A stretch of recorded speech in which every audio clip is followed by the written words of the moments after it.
ആത്മീയമാമുണർവാലേ ദീപ്തമാക്കണേ. വചനം മഴയായി പെയ്യും, കൃപതൻ നിറവായൊഴുകും. വിടുതൽ നൽകുന്ന വചനം, അറിവിൻ്റെ പൊരുളാകും വചനം. സൗഖ്യമാ ജീവന. ആത്മീയ ഉണർവ്. ഹല്ലേലൂയ. യേശുവേ നന്ദി, പരിശുദ്ധാത്മാവേ നന്ദി, പിതാവേ ആരാധന. മിശിഹായിൽ സ്നേഹം നിറഞ്ഞ സഹോദരി സഹോദരന്മാരെ, കർത്താവിൻ്റെ വചനത്തിന് മുമ്പിൽ നമ്മളായിരിക്കുമ്പോൾ പ്രത്യേകം പ്രാർത്ഥിക്കാം. പരിശുദ്ധാത്മാവായ ദൈവമേ, വചനത്തിൻ്റെ ആഴങ്ങൾ വെളിപ്പെടുത്തി തരണമേ. ഞങ്ങളുടെ ബുദ്ധിയെ പ്രകാശിപ്പിക്കണമേ. ഞങ്ങളുടെ നയനങ്ങളിൽ ഒരു പുതിയ വെളിച്ചം നൽകണമേ. ദൈവത്തിൻ്റെ ആത്മാവിന് വേണ്ടി ദാഹിച്ച് പ്രാർത്ഥിക്കുക. മുംബൈ താബോർ ധ്യാന കേന്ദ്രത്തിൽ നിന്നും നിങ്ങളെ ഓരോരുത്തരെയും ദൈവം സമൃദ്ധമായി അനുഗ്രഹിക്കട്ടെ എന്ന് പ്രാർത്ഥിക്കുന്നു, ആശംസിക്കുന്നു. മിശിഹായിൽ സ്നേഹം നിറഞ്ഞവരെ, യോഹന്നാൻ്റെ സുവിശേഷം 1-ാം അധ്യായത്തിൽ നമ്മൾ കാണുന്ന ഒരു സംഭവം അതിതാണ്. സ്നാപക യോഹന്നാൻ തൻ്റെ ശുശ്രൂഷ ആരംഭിച്ചപ്പോൾ ഒരുപാട് ആളുകൾക്ക് സംശയങ്ങളുണ്ടായി. ഇവൻ ആരാണ്? ഇവൻ എന്താണ് പറയണത്? അതുവരെ ഇല്ലാത്ത പല മാറ്റങ്ങളും സ്നാപക യോഹന്നാൻ പറയുകയാണ്. ഇങ്ങനെ സ്നാപക യോഹൻ തീക്ഷ്ണമായിട്ട് കാര്യങ്ങൾ സംസാരിച്ചപ്പോൾ അവിടെ ഉണ്ടായിരുന്ന യഹൂദർ അവർ ആരെ അയച്ചു? പുരോഹിതന്മാരെയും ലേവ്യരെയും യോഹന്നാൻ്റെ അടുത്തേക്ക് അയച്ചു. എന്നിട്ട് ചോദ്യം ചോദിക്കുകയാണ്, നീ ഇതെന്താണ് പറയണത്? ഞങ്ങൾക്ക് മോശയുടെ നിയമമുണ്ട്, ഞങ്ങൾക്ക് കുറേ കാര്യങ്ങൾ അറിയാം, ഞങ്ങൾക്ക് ചില നിയമ സംഹിതങ്ങളുണ്ട്, ഇപ്പം ഇതനുസരിച്ച് ഞങ്ങൾ ജീവിക്കുന്നു. നീ വളരെ തീക്ഷ്ണമായിട്ട് പല കാര്യങ്ങളും പറയണു, ഇത് ഞങ്ങൾക്ക് മനസ്സിലാകുന്നില്ല. എന്താണ് നിൻ്റെ ഐഡൻറ്റിറ്റി? നീ ഇത് പറയാൻ നീ ആരാണ്? ഇങ്ങനെ പറഞ്ഞപ്പോൾ യോഹന്നാൻ പറഞ്ഞൊരു കാര്യം ഇതാണ്, ഞാൻ വരാനിരിക്കുന്ന ക്രിസ്തു അല്ല. യോഹന്നാൻ സ്പഷ്ടമായിട്ട് പറയുകയാണ്, ഒരാൾ വരാൻ പോകുന്നുണ്ട്. ആ വരാൻ പോകുന്ന ആളെക്കുറിച്ച് ഒരു ഇൻട്രൊഡക്ഷൻ പറയാൻ ഞാൻ വന്നിരിക്കുകയാണ്. ആ വരാൻ പോകുന്ന ആളെക്കുറിച്ച് ഒരു ആമുഖ പ്രഭാഷണം നടത്താൻ പോവുകയാണ് സ്നാപക യോഹന്നാൻ. എന്നിട്ട് എല്ലാ കാര്യങ്ങളും വിശദീകരിച്ചിട്ട് യോഹന്നാൻ പറയുകയാണ്, എന്നാൽ നിങ്ങൾ അറിയാത്ത ഒരുവൻ നിങ്ങളുടെ മധ്യേയുണ്ട്. അതൊരു വലിയ അഭിഷേകമാണ്. ആ അഭിഷേകം സ്വീകരിച്ച മക്കൾക്കെല്ലാം കർത്താവിൻ്റെ ആഗമനത്തിൻ്റെ എല്ലാ കൃപയും കിട്ടി. യേശു വന്ന് പ്രസംഗിച്ചപ്പോൾ യേശുവിൻ്റെ ആ കൃപയും യേശു നൽകിയ കൃപയും അഭിഷേകവും എല്ലാം സ്വീകരിക്കാൻ ആ മക്കൾക്ക് കഴിഞ്ഞു. അതിന് മുമ്പ് ഈ സ്നാപക യോഹന്നാൻ പറയുന്ന കാര്യം എന്താണ്?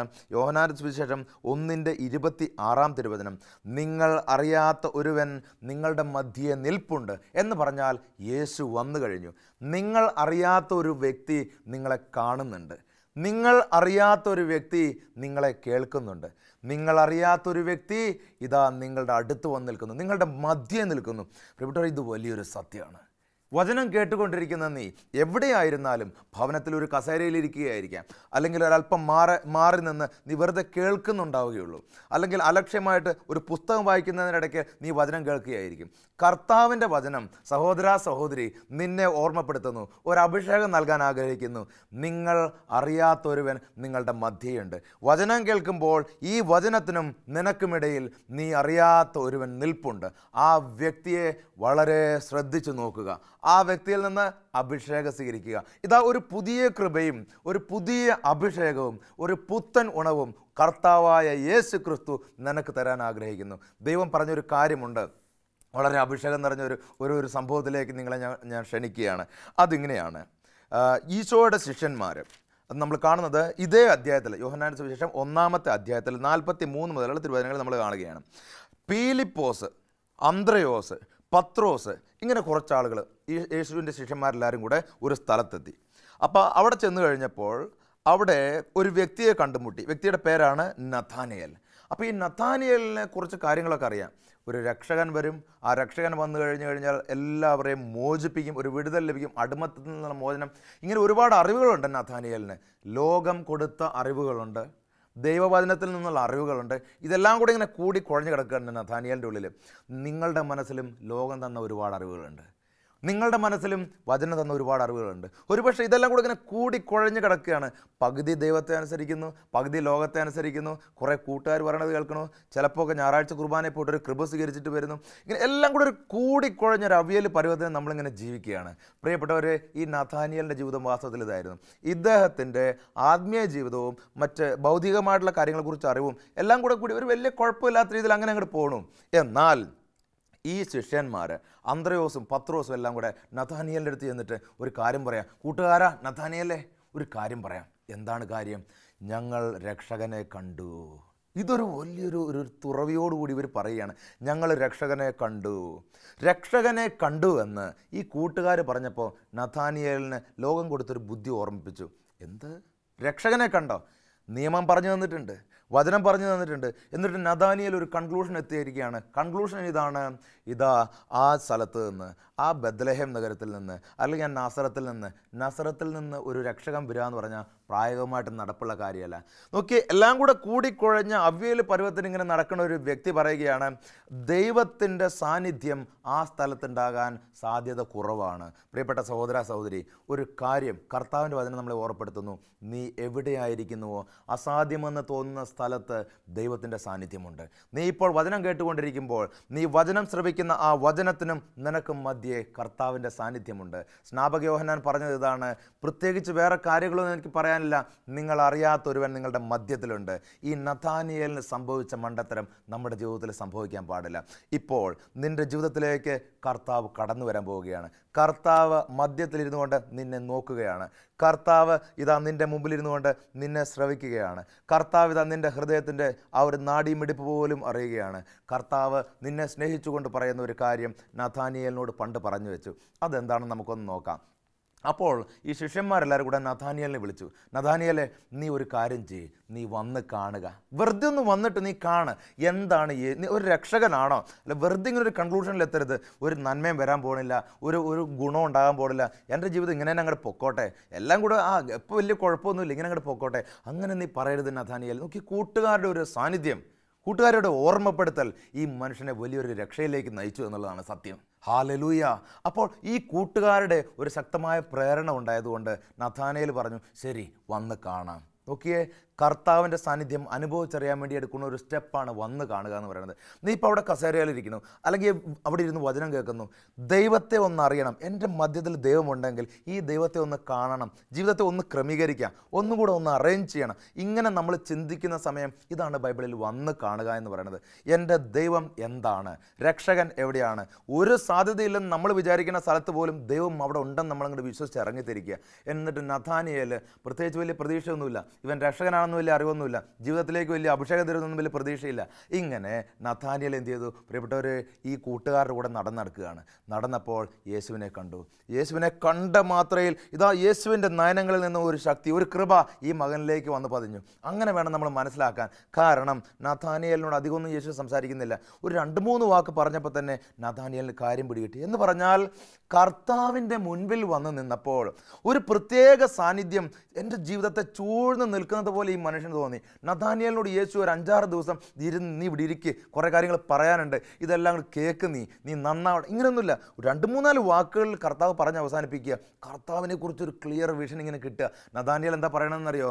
നീ സത്യമായും ദൈവമാണ്, നീ സത്യമായും നീ ഒരു ദൈവമാണ്, ദൈവപുത്രനാണ്. ഈ പറയുന്ന 49-ാം വചനം, റബ്ബി, അങ്ങ് ദൈവപുത്രനാണ്, ഇസ്രായേലിൻ്റെ രാജാവാണ്, വലിയ വലിയ കാര്യങ്ങൾ അങ്ങോട്ട് പറയാം. നോക്കിയേ, ഒരു പ്രതീക്ഷയുമില്ലാതിരുന്ന നഥാനിയേൽ കർത്താവിൻ്റെ അടുത്ത് വന്നിട്ട് ഒരു 2-3 മിനിറ്റ് സംസാരിച്ചപ്പോൾ പ്രിയപ്പെട്ടവർ, ഇതാ വലിയൊരു സാന്നിധ്യം നിറഞ്ഞു കവിഞ്ഞു. യോഹന്നാൻ പറഞ്ഞത് എന്താണ്? സ്നാപക യോഹന്നാൻ പറഞ്ഞത് എന്താണ്? നിങ്ങൾ അറിയാത്തൊരുവൻ നിങ്ങളുടെ മധ്യയുണ്ട്. പ്രിയപ്പെട്ടവർ, നമ്മൾ ഹൃദയം അങ്ങോട്ട് തുറന്നാൽ മതി.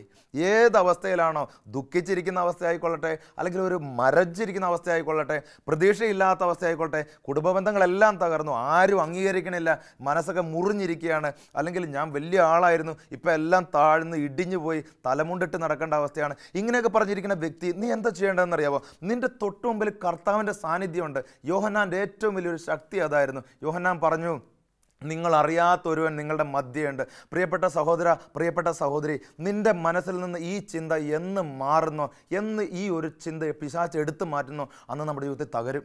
കർത്താവ് നമ്മുടെ മധ്യത്തിലുണ്ടെന്നുള്ള ആ ഒരു ചിന്ത നമ്മൾ മാറ്റിക്കഴിഞ്ഞാൽ നമ്മൾ തകരും. നോക്കിയേ, സ്നാപകയോഹന്നാൻ്റെ കാര്യം എടുത്ത് നോക്കിയേ.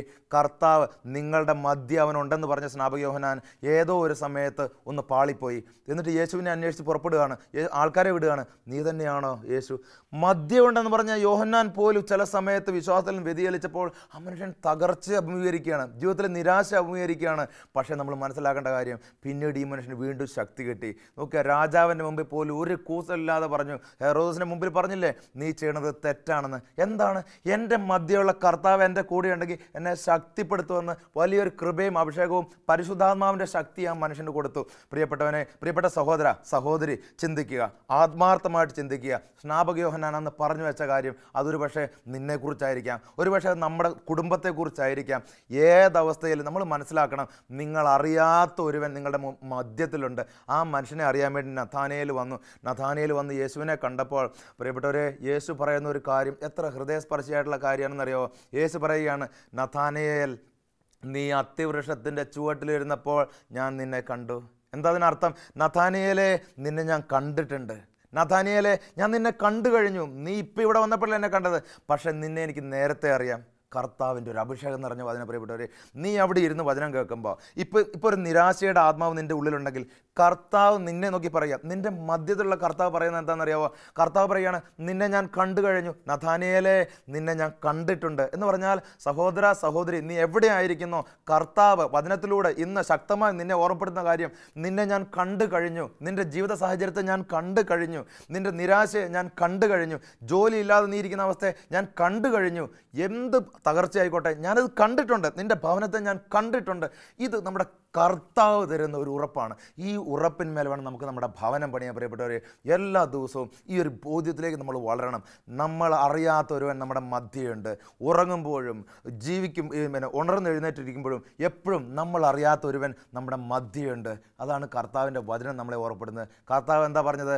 ഞാൻ ലോകത്തിൻ്റെ പ്രകാശമാകുന്നു എന്ന് പറഞ്ഞാൽ എവിടെ പോയാലും ഈ പ്രകാശമുണ്ട്, എവിടെ പോയാലും ഈ പ്രകാശമുണ്ട്. ഞാൻ ലോകത്തിൻ്റെ, എവിടെയും കർത്താവുണ്ട്. പ്രകാശമില്ലാത്ത സ്ഥലം എവിടെയുള്ളത്? കർത്താവിൻ്റെ പ്രകാശമുണ്ട്. യേശുവിൻ്റെ ആ ഒരു സാന്നിധ്യം നമ്മൾ മനസ്സിലാക്കുമ്പോൾ, പ്രകാശം വരുമ്പോൾ അന്ധകാരം മാറിപ്പോൾ. നിങ്ങൾ അറിയാത്തൊരുവൻ നിങ്ങളുടെ മധ്യയുണ്ട്. അപ്പോൾ നഥാനയേലിനോട് പറഞ്ഞൊരു വചനം, അത് ഇന്ന് നിങ്ങളെ നോക്കി പറയുകയാണ്, നിങ്ങളുടെ കുടുംബത്തെ, ഞാൻ നിങ്ങളെ കണ്ടു കഴിഞ്ഞു, ഞാൻ നിങ്ങളെ കണ്ടു കഴിഞ്ഞു. ഈ ഒരു അനുഭവം ഏറ്റെടുത്തപ്പോൾ ഇപ്പോൾ നീ വചനം കേൾക്കുമ്പോൾ നിനക്ക് ഇങ്ങനെ തോന്നുക, എൻ്റെ കർത്താവ് എന്നെ കണ്ടു കഴിഞ്ഞു. സങ്കീർത്തകൻ്റെ ഒരു വചനമുണ്ടല്ലോ, ഹൃദയം നുറുങ്ങിയവർക്ക് കർത്താവ് സമീപസ്ഥനാണ്. നോക്കിയേ, നിങ്ങൾ അറിയാത്തൊരുവൻ നിങ്ങളുടെ മധ്യയുണ്ട്. സങ്കീർത്തനം എന്താ പറഞ്ഞു വെച്ചത്? ഹൃദയം നുറുങ്ങിയവർക്ക് കർത്താവ് സമീപസ്ഥനാണ്. സങ്കീർത്തകൻ വീണ്ടും പറയുന്നൊരു വചനമുണ്ട്. എന്താ വചനം എന്നറിയാവോ? ഈ എളിയവൻ നിലവിളിച്ചു, എൻ്റെ കർത്താവ് കേട്ടു. ആരുമില്ല, കേൾക്കാൻ ആരുമില്ല. റിജക്ഷൻ കംപ്ലീറ്റ് ഒഴിവാക്കിയിട്ടിരിക്കുകയാണ്. ചിലരൊക്കെ ഇങ്ങനെ ചെയ്യാറുണ്ടല്ലോ, ഒഴിവാക്കിയിട്ടു, ഇവരെ ഒന്നിനും കൊള്ളില്ല, ഇവൻ ദുശീലങ്ങൾക്ക് അടിമപ്പെട്ടവനാ, ഇവൻ്റെ കാര്യം തീർന്നു എന്നൊക്കെ പറഞ്ഞ് ഇങ്ങനെ ഒഴിവാക്കിയിടുമല്ലോ. കർത്താവ് പറയാം, ഈ എളിയവൻ നിലവിളിച്ചു, എൻ്റെ കർത്താവ് കേട്ടു, സർവ്വഭയങ്ങളിൽ നിന്ന് എന്നെ മോചിപ്പിച്ചു. ആര് മോചിപ്പിച്ചു? നമ്മളറിയാത്ത നമ്മുടെ കർത്താവ് നമ്മുടെ മധ്യത്തിൽ നിന്ന് നമ്മളെ മോചിപ്പിച്ചു. നമുക്ക് ഇത്ര ചെയ്യേണ്ട കാര്യമുള്ളൂ. ഒരു സ്റ്റെപ്പ് നമ്മൾ എടുക്കുക. ഇങ്ങനെ നിരാശപ്പെട്ടിരിക്കരുത്, ഇങ്ങനെ ഒരു ദുഃഖിച്ചിരിക്കരുത്. കുടുംബത്തിൻ്റെ എത്ര വലിയ പ്രാരാബ്ധം ആയിക്കോട്ടെ, കർത്താവ് പറഞ്ഞില്ലേ, അധ്വാനിക്കുന്നവരും ഭാരം വഹിക്കുന്നവരുമായ നിങ്ങളെല്ലാവരും എൻ്റെ അടുക്കൽ വരുവിൻ. എൻ്റെ അടുക്കൽ വരും എന്ന് പറഞ്ഞാൽ 10 കിലോമീറ്റർ താണ്ടി ഓടി നടക്കുമെന്നും വേണ്ട, നിങ്ങളുടെ മുമ്പിലുണ്ട് കർത്താവ്. എൻ്റെ അടുക്കൽ വരുവിൻ, ഞാൻ നിങ്ങളെ ആശ്വസിപ്പിക്കാം. ഈ തലയിലിരിക്കുന്ന ഈ ഭാരം, ഇന്ന് നീ ജോലിക്ക് പോകുമ്പോൾ ഈ ഒരു ഭാരമായിട്ടല്ലേ പോണത്? ഓരോ ദിവസം രാവിലെ എഴുന്നേൽക്കുമ്പോൾ എന്തോരം ഭാരങ്ങളാണ് തലയിലിരിക്കണത്. രാവിലെ എഴുന്നേറ്റ് ഒരു ഗ്ലാസ് ചായ കുടിക്കുമ്പോൾ പോലും മധുരവിട്ട ചായ ആണെങ്കിലും കയ്പ് പോലെ തോന്നാൻ കാരണം എന്താണ്? ഈ ഭാരം തലയിലിരിക്കുന്നതുകൊണ്ടാണ്. പ്രിയപ്പെട്ട സഹോദര, നിൻ്റെ മധ്യ നീ അറിയാത്തൊരു കർത്താവുണ്ട്. നമ്മൾ ഈ അറിയാത്ത ഈ ഒരു സാന്നിധ്യത്തെ അറിഞ്ഞു തുടങ്ങണം. അങ്ങനെ അറിഞ്ഞു തുടങ്ങുമ്പോൾ ഇതാ പരിശുദ്ധാത്മാവിൻ്റെ ശക്തി നിൻ്റെ മേൽ വരും. ആ ഒരു ശക്തി എന്ന് പറയുന്നത് എന്താ പറയുക, മറിയത്തിന് ഏറ്റവും വലിയ ശക്തി എന്താണ്? പരിശുദ്ധാത്മാവിൻ്റെ ശക്തിയാണ്, ആത്മാവിൻ്റെ ശക്തി. ആളുകളെ ചുറ്റും നോക്കി, എവിടെ പരിശുദ്ധാത്മാവിൻ്റെ ശക്തി? കാണാനില്ല, ആർക്കും ഒന്നും മനസ്സിലാകുന്നില്ല. പക്ഷേ ഈ ശക്തി, നമ്മൾ അറിയാത്ത ശക്തി നമ്മുടെ ഉള്ളിലുണ്ട്. ഇത് കർത്താവ് തരും. ഇത് നീ വിശ്വസിക്കണം. വലിയ അഭിഷേകത്തിൻ്റെയും കൃപയുടെയും ഒരു സാധ്യത കർത്താവ് നിൻ്റെ മുമ്പിൽ തുറക്കുകയാണ്. എന്നിട്ട് സഹോദര, സഹോദരി, ഒന്നുകൂടെ ചിന്തിച്ച്, നഥാനയേൽ ഇങ്ങനെ പറഞ്ഞു. നഥാനയേലിനോട് യേശു പറഞ്ഞു, നഥാനയേലെ, നിന്നെ ഞാൻ കണ്ടു കഴിഞ്ഞു. മകനെ, മകളെ, നിന്നെ ഞാൻ കണ്ടു കഴിഞ്ഞു. നിൻ്റെ അവസ്ഥ ഞാൻ കണ്ടു കഴിഞ്ഞു. ഇത്രയേ ഉള്ളൂ. അപ്പോൾ കർത്താവിനോട് ഇവൻ അംഗീകരിച്ച് പറയുകയാണ്, നീ എങ്ങനെ എന്നെ അറിയുന്നു? കർത്താവ് പറയാ, നിൻ്റെ എല്ലാം എനിക്കറിയാം നഥാനേലേ, നീ എന്നെ അംഗീകരിച്ചിട്ടില്ലെന്ന് മാത്രമേ ഉള്ളൂ. ലോകം പറഞ്ഞ കാര്യങ്ങൾ, കൂട്ടുകാർ പറഞ്ഞ കാര്യങ്ങൾ, അവർ പറഞ്ഞ കാര്യങ്ങൾ, ഇതെല്ലാം കൂടെ കുഴഞ്ഞു മറിഞ്ഞ് കിടക്കുകയാണ്. നീ ചെയ്യേണ്ടത് ഇത്രയേ ഉള്ളൂ. നാട്ടുകാർ പറഞ്ഞതും കൂട്ടുകാർ പറഞ്ഞതും വീട്ടുകാർ പറഞ്ഞതും എല്ലാം അതങ്ങോട്ട് മാറ്റി വെച്ചിട്ട് ദൈവവചനം എന്താ പറഞ്ഞെന്ന് നോക്കുക. നിങ്ങളറിയാത്തൊരുവൻ നിങ്ങളുടെ മധ്യയുണ്ട്. സ്നാപകം പറഞ്ഞ വചനം ഇതൊരു തീപ്പന്തമായിട്ട് നമ്മുടെ ഉള്ളിൽ കയറണം. നിങ്ങളറിയാത്തൊരുവൻ നിങ്ങളുടെ മധ്യയുണ്ടെന്ന് പറഞ്ഞാൽ യേശു മധ്യയുണ്ടെങ്കിൽ അവനെ നഥാനിയേൽ വന്ന് കണ്ടു. നഥാനിയേൽ വന്ന് കണ്ടു കഴിഞ്ഞപ്പോൾ അത് കഴിഞ്ഞിട്ട് യേശുവിന് ഒരു സ്നേഹം കൊടുത്തു, ഒരു അഭിഷേകം കൊടുത്തിട്ട് പറയുക, നഥാനിയേലേ, ഇനി നടക്കാൻ പോണ കാര്യം നീ ശ്രദ്ധിച്ചു കേട്ടോ, ഇതിനേക്കാൾ വലിയ കാര്യങ്ങൾ നീ കാണും എന്ന് പറഞ്ഞാൽ ഇപ്പം നീ രക്ഷകനെ കണ്ടു കഴിഞ്ഞു. നിൻ്റെ മധ്യത്തിലുണ്ടായിരുന്ന രക്ഷകനെ നീ ഇപ്പം കണ്ടു.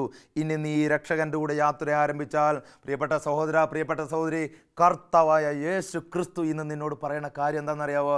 ഇതിനേക്കാൾ വലിയ കാര്യങ്ങൾ നീ കാണും. ചെറിയൊരു രോഗസൗഖ്യം ഇതല്ല നീ കാണാൻ പോണത്. ചെറിയൊരു സാമ്പത്തികമായിട്ട് ഒരു അനുഗ്രഹം കിട്ടി ഇതല്ല നീ കാണാൻ പോണത്. ജീവിതത്തിൽ ചെറിയൊരു സന്തോഷം ഇതല്ല നീ കാണാൻ പോണത്.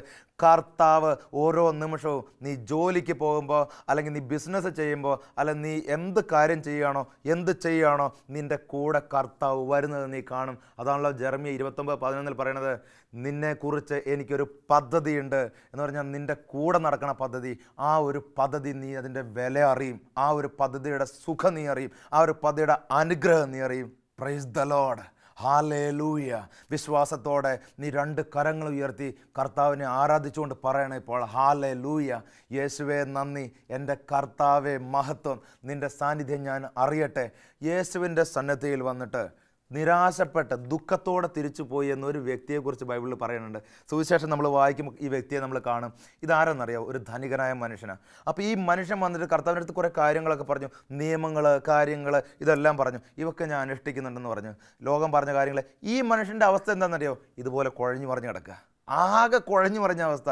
ബൈബിൾ കുറേ അറിയാം, നാട്ടുകാർ പറഞ്ഞ കുറേ കാര്യങ്ങൾ അറിയാം, ബിസിനസ്സിനെക്കുറിച്ച് കുറേ കാര്യങ്ങൾ അറിയാം, വീട്ടുകാർ പറഞ്ഞു, എല്ലാം കൂടെ കുഴഞ്ഞു മറിഞ്ഞു കിടക്കുന്ന അവസ്ഥ. ഒരു മനുഷ്യൻ എന്ന് പറയുന്നത്, നമ്മളെന്ന് പറയുന്നത് ഇതാണ് പ്രിയപ്പെട്ടവരെ. പല കാര്യങ്ങൾ കേട്ട് ചിന്തകളെല്ലാം കൂടി കുഴഞ്ഞു മറിഞ്ഞു കിടക്കുന്ന അവസ്ഥ. പക്ഷേ കർത്താവ് പറയണത് എന്താണെന്നറിയാമോ? അല്ല, അങ്ങനല്ല, വേറൊരു കാര്യമുണ്ട്. ഞാനാണ് നിൻ്റെ മധ്യത്തിലുള്ളത്. അതാണ് നിനക്ക് മുഴുവൻ നീ നിറയേണ്ടത്. ആ ഒരു സാന്നിധ്യം കൊണ്ടാണ്. ഈശോയെ ഒരു കേന്ദ്രമായിട്ട് നമ്മൾ നമ്മുടെ കേന്ദ്രമായിട്ട് മാറുമ്പോൾ ഈ ഒരു കേന്ദ്രത്തെ ചുറ്റിപ്പറ്റി എല്ലാ കാര്യങ്ങളും ക്രമീകരിക്കും കർത്താവ്. കർത്താവ് പറഞ്ഞ എന്താണ്?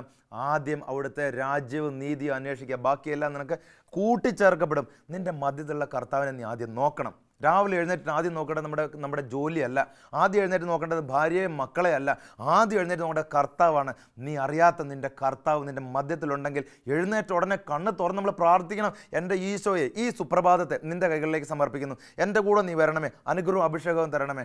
കർത്താവ് നിൻ്റെ കൂടെ വരാൻ ആഗ്രഹിക്കുന്നു. അതാണ് കർത്താവ് പറയുന്നത്. നിൻ്റെ കൂടെ ഞാനുണ്ട്. അത് എവിടെ തിരമാല ഉണ്ടായിക്കോട്ടെ, ഏത് കല്ലറ ആയിക്കോട്ടെ, കാൽവരി ആയിക്കോട്ടെ, കർത്താവ് കൂടെയുണ്ട്. ലാസറിൻ്റെ കല്ലറയുടെ മുമ്പിൽ കർത്താവ് ഉണ്ടായിരുന്നു. കാൽവരി അനുഭവങ്ങൾ ആർക്കൊക്കെ ഉണ്ടോ, കർത്താവ് അവിടെയുണ്ട്.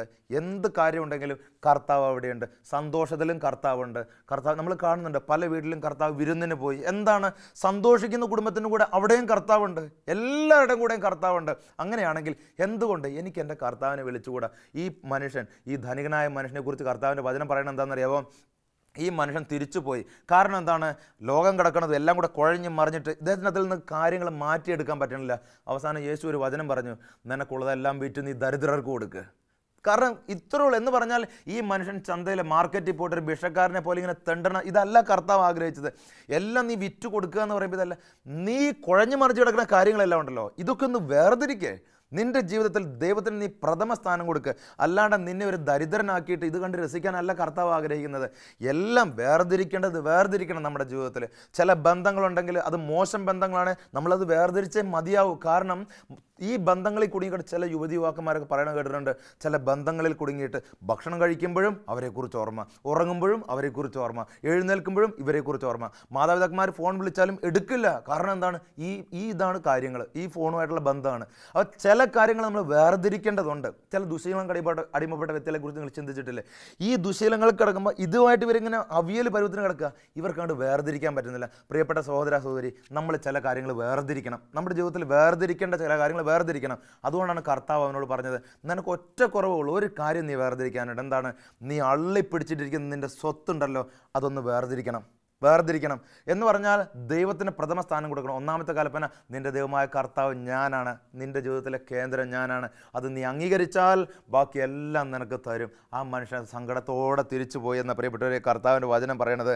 കർത്താവിൻ്റെ വചനം പറയുമ്പോൾ നമ്മൾ ഓർക്കേണ്ട കാര്യം, അങ്ങനെ ആ വ്യക്തി തിരിച്ചു പോയിട്ട് അവൻ്റെ സ്വത്ത് ബാക്കിയുള്ളവർക്ക് കൊടുത്താൽ അവൻ ഇല്ലാണ്ടാവുമെന്ന് നിങ്ങൾക്ക് തോന്നുന്നുണ്ടോ? അബ്രാഹത്തിൻ്റെ കാര്യം നിങ്ങളൊന്ന് വെറുതെ ആലോചിച്ച് നോക്കിയേ. മണൽ കാണിച്ചു കൊടുത്തിട്ടാണ് പറഞ്ഞത് അബ്രാഹത്തിനോട്, ഇതാ നിൻ്റെ സന്തതി ഇതുപോലെ പെരുകുമെന്ന്. മണൽ കാണിച്ചു കൊടുത്തിട്ട് കർത്താവ് പറയുകയാണ് ഈ പ്രദേശം മുഴുവൻ അനുഗ്രഹിക്കപ്പെടുമെന്ന്. കർത്താവ് ഒന്ന് തൊട്ടപ്പോൾ പ്രിയപ്പെട്ടവർ എന്ത് അനുഗ്രഹമായി മാറി. ഒരു മനുഷ്യനും ദരിദ്രനായി മാറില്ല. കർത്താവ് പറയണത് കേട്ട് കഴിഞ്ഞാൽ നമ്മളത് ചിന്തിക്കണം. സ്വത്തെല്ലാം വിറ്റ് ദരിദ്രർക്ക് കൊടുക്കുക എന്ന് പറയുമ്പോൾ എല്ലാം കൂടെ കൊണ്ട് വിറ്റ് അതിനേക്കാൾ ഉപരി ചിന്തിക്കേണ്ടത് പ്രഥമ സ്ഥാനം, പ്രൈം ഇമ്പോർട്ടൻസ്, അത് നമ്മുടെ കർത്താവിന് നമ്മൾ കൊടുക്കണം. ഏറ്റവും പ്രധാനം കർത്താവിന്. ആ കർത്താവ് നമ്മുടെ ജീവിതത്തിലില്ലെങ്കിൽ ബാക്കിയെല്ലാം നേടിയാലും അതൊരു നഷ്ടം തന്നെയായിട്ട് മാറും. നമ്മളൊന്ന് ചിന്തിച്ച് നോക്കിയേ. ധൂർത്തപുത്രൻ്റെ ഓമ, അവൻ്റെ ആ ഒരു കുറേ കാര്യങ്ങൾ അവിയൽ പോലെ വീട്ടിലായിരുന്നപ്പോൾ അവൻ്റെ അവസ്ഥ ഒരു അവിയൽ പരുവായിരുന്നു. എന്ന് പറഞ്ഞാൽ കുറേ അപ്പം പറയണത് കേൾക്കും, കുറേ ചേട്ടൻ പറയണത് കേൾക്കും, കുറേ കൂട്ടുകാർ പറയണത് കേൾക്കും, കുറേയൊക്കെ വചനം കേൾക്കും. ഇങ്ങനെ എല്ലാം കൂടി ഇങ്ങനെ ഒരു വ്യക്തിയെ പിശാച് പിടിച്ചുകൊണ്ട് പോകാൻ എളുപ്പമാണ്. ഇങ്ങനൊരു വ്യക്തിയെ വളരെ പിശാച് പിടിച്ചുകൊണ്ടാണ് പോകും. പിശാച് പിടിച്ചുകൊണ്ട് പോയി അവനെ പന്നിക്കൂട്ടിലിട്ടു. എല്ലാ ദിവസവും വിഭവസമൃദ്ധമായ ഭക്ഷണം കഴിക്കണവൻ പന്നിക്കൂട്ടിലെ ചേറ് തിന്നുന്ന അവസ്ഥ. ഓക്കെ, അവിടെ നിന്ന് അവൻ്റെ ജീവിതത്തെ വേർതിരിച്ചു. എന്താണ് അവൻ വേർതിരിച്ചത്? എനിക്ക് എൻ്റെ കർത്താവിൻ്റെ സാന്നിധ്യം, എൻ്റെ അപ്പൻ്റെ സാന്നിധ്യം എനിക്ക് അനുഭവിച്ചറിയണം. നിങ്ങളറിയാത്തൊരുവൻ നിങ്ങളുടെ മധ്യയുണ്ട്. പന്നിക്കൂട്ടിലും കർത്താവ് വന്ന് പ്രിയപ്പെട്ടവരെ നമ്മൾ ചിന്തിക്കുക. എന്ത് ദുഷ്ട പൈശാചിക ശക്തിക്ക് അടിമപ്പെട്ട് നീ കഴിയുകയാണെങ്കിലും നീ നിരാശപ്പെടരുത്. പന്നിക്കൂട്ടിൽ കർത്താവ് വന്നിട്ടുണ്ട്. ആ മകൻ അവിടെ നിന്ന് ചിന്തിച്ചു, ഞാനൊരു വേർതിരിക്കാൻ പോവുകയാണ്, എൻ്റെ കർത്താവിന് വേണ്ടി ഞാനൊരു കാര്യം വേർതിരിക്കാൻ പോവുകയാണ്. അങ്ങനെ പറഞ്ഞിട്ട് പ്രിയപ്പെട്ടവരെ ആ മകൻ ജീവിതത്തെ ഒന്ന് വേർതിരിച്ചപ്പോൾ അവൻ തിരിച്ച് അവൻ്റെ അപ്പൻ്റെ അടുത്ത് വന്നപ്പോൾ കർത്താവിൻ്റെ സാന്നിധ്യം, അപ്പൻ്റെ സാന്നിധ്യത്തിൽ എന്ത് സംഭവിച്ചെന്നറിയാവോ? നഷ്ടപ്പെട്ടതെല്ലാം തിരിച്ചു കിട്ടി. നിങ്ങൾ നോക്കിയേ, കർത്താവ് പറഞ്ഞില്ലേ, എല്ലാം വിൽക്കാൻ പറഞ്ഞ ഇതാണ്, വേർതിരിക്കുക. കർത്താവിൻ്റെ മുമ്പിൽ നീ അങ്ങോട്ട് നിൽക്കുക. പിതാവിൻ്റെ മുമ്പിൽ അവൻ നിന്നപ്പോൾ പിതാവ് പറഞ്ഞു, പുതിയ വസ്ത്രം കൊടുക്കുക, പുതിയ മോതിരം എടുക്കുക, പുതിയ ഷൂസ് ധരിക്കുക, എല്ലാം പുതിയതാ. പൗലോസ്ലീഹ പറഞ്ഞില്ലേ, ക്രിസ്തുവിലായിരിക്കുന്നവൻ പുതിയ സൃഷ്ടിയാണെന്ന്. പ്രിയപ്പെട്ട സഹോദര സഹോദരി, നീ എവിടെ ഇരുന്ന് വചനം കേൾക്കുന്നുവോ, കർത്താവിൻ്റെ പരിശുദ്ധാത്മാവ് നിനക്കൊരു പുതിയ ശക്തിയും ഒരു ഉണർവും തരാൻ ആഗ്രഹിക്കുന്നു. ഒരു പുതിയ മാറ്റത്തിന് തുടക്കമാവട്ടെ. നീ ഒന്ന് വിശ്വസിക്കുക. ഈ വചനം ഒരു 100 പ്രാവശ്യം കൂടെ ഏറ്റുപറയുക. നിങ്ങൾ അറിയാത്തൊരുവൻ നിങ്ങളുടെ മധ്യയുണ്ട് എന്ന് പറഞ്ഞാൽ എൻ്റെ കർത്താവ് കൂടെയുണ്ട്. നഥാനിയേൽ നോക്കി കർത്താവ് പറഞ്ഞു, നഥാനിയേലേ, നിന്നെ ഞാൻ കണ്ടിട്ടുണ്ട്. നിന്നോട് കർത്താവ് പറയുക, നിന്നെ ഞാൻ കണ്ടിട്ടുണ്ട്. അപ്പം നീ വരണം, കർത്താവിനെ അറിയണം, കർത്താവിനോട് സ്നേഹത്തിൽ വളരണം. എല്ലാ ദിവസവും കർത്താവിന് വേണ്ടി കുറച്ച് സമയം മാറ്റി വെക്കുക. രാവിലെ എഴുന്നേൽക്കുമ്പോൾ കർത്താവിൻ്റെ സാന്നിധ്യത്തിൽ എഴുന്നേൽക്കുക. അത് കഴിഞ്ഞിട്ട് എന്തും ചെയ്യുക. വൈകുന്നേരം കിടക്കുന്നതിന് മുമ്പ് കർത്താവിൻ്റെ സാന്നിധ്യം ഓർത്തിട്ട് കിടന്നുറങ്ങുക. ജോലിക്ക് തുടങ്ങുന്നതിന് മുമ്പ് കർത്താവിൻ്റെ സാന്നിധ്യം, നമ്മളറിയാത്ത കർത്താവിൻ്റെ സാന്നിധ്യം ഓർക്കുക, അതങ്ങോട്ട് ചെയ്യുക. ഒരു പുതിയ കാര്യം ചെയ്യാൻ പോവാണ്, യേശുവിൻ്റെ സാന്നിധ്യം അവിടെ അനുസ്മരിക്കുക, പിന്നെ അതങ്ങോട്ട് ചെയ്യുക. എന്ത് ചെയ്യുന്നതിന് മുമ്പ് ഒരു 10 സെക്കൻഡ് ഈ കർത്താവിൻ്റെ സാന്നിധ്യം നമ്മൾ അനുസരിച്ചിട്ട് അതൊന്ന് ഓർത്തിട്ട് ചെയ്താൽ കർത്താവ് പറയുന്നത് എന്താണെന്ന് അറിയാം? യുഗാന്ത്യം വരെ ഞാൻ നിങ്ങളുടെ കൂടെ ഉണ്ടായിരിക്കും. ഈ കർത്താവിൻ്റെ കൃപ നിൻ്റെ ജീവിതത്തിൽ ഒരു മാറ്റത്തിന് വഴിതെളിക്കട്ടെ, ഒരു വലിയൊരു സന്തോഷത്തിന് വഴിതെളിക്കട്ടെ. നീ എഴുന്നേൽക്കണം, കർത്താവിൻ്റെ കൃപയിൽ വളരണം.